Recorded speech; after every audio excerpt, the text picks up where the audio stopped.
Chicken magluba nga pala yung niluto ko ngayong araw mga kabsat. Kaya nga pala magluba mga kabsat kasi nga naman babalik pa rin mo siya bago iserve.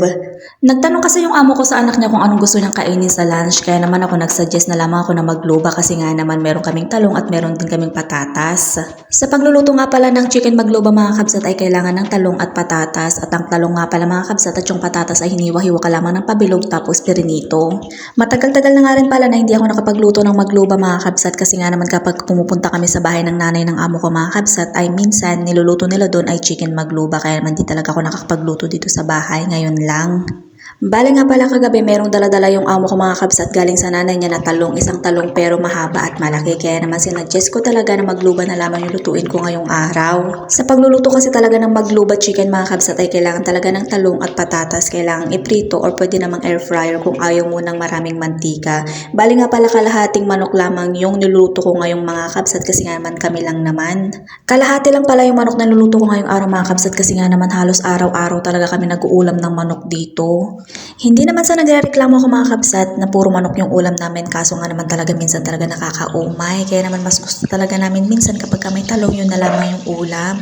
Bali nga pala naggiling lamang or nagblend lamang ako mga kabsat ng sibuyas at kamatis at naglagay na nga rin pala ako dyan ng baharat at naglagay na nga rin pala ako dyan ng paminta, cumin, paprika at asin at hinalo-halo ko lamang mga kabsat tapos nagdagdag na nga rin pala ako dyan ng tomato paste.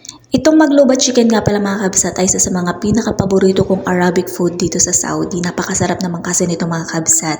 At pagkatapos ko nga palang halu-haluin, ayan dinagdag ko na nga rin pala yung hiniwa-hiwa kong manok. Ayan medyo marami-rami naman mga kabsat kahit nakalahati lang kasi nga naman hiniwa-hiwa ko. Bali halu-haluin ko lang mga kabsat tapos pakukuluan ko lang hanggang lumambot yung manok. At habang pinapakuluan ko nga pala yung manok mga kabsat ay nagluto na nga rin pala ako ng bigas. Bali nga pala fast forward na tayo mga kabsat. Nakaluto na nga pala ako ng kanin mga kabsat at naluto na nga rin pala yung pinapakuluan kong manok. At yung mga pirinito kong patatas at talong mga kabsat, bali i-arrange ko nga lang pala dito sa kaldero. Una ko palang nilagay isa-isa yung mga talong dyan na naprito mga kabsat bago nga pala yung patatas. So bali nga pala ganyan yung pag-arrange ko ng talong at patatas mga kabsat. Una ko nga palang nilagay yung talong bago yung patatas mga kabsat. At pagkatapos ko nga palang ilagay yung talong na naprito at saka yung patatas mga kabsat, ayan nilagay ko na nga rin pala yung manok na niluto ko. Ganito kasi talaga yung pamamaraan sa pagluluto ng chicken magluba mga kabsat. Pagkatapos ko nga palang ilagay yung manok na niluto ko mga kabsat, ay sinunod ko na nga rin palang ilagay yung niluto kong kanin. Ang magluba chicken nga pala mga kabsat, ang maglub is baliktad. Yes mga kabsat. Pagkatapos ko nga palang ilagay ang kanin dyan, lulutuin ko nga pala muna ng 15 minutes sa mahinang apoy. Pagkatapos nga ng 15 minutes mga kabsat, ay ayan, luto na nga pala mga kabsat. Ayan, babaliktarin ko siya bago iserve.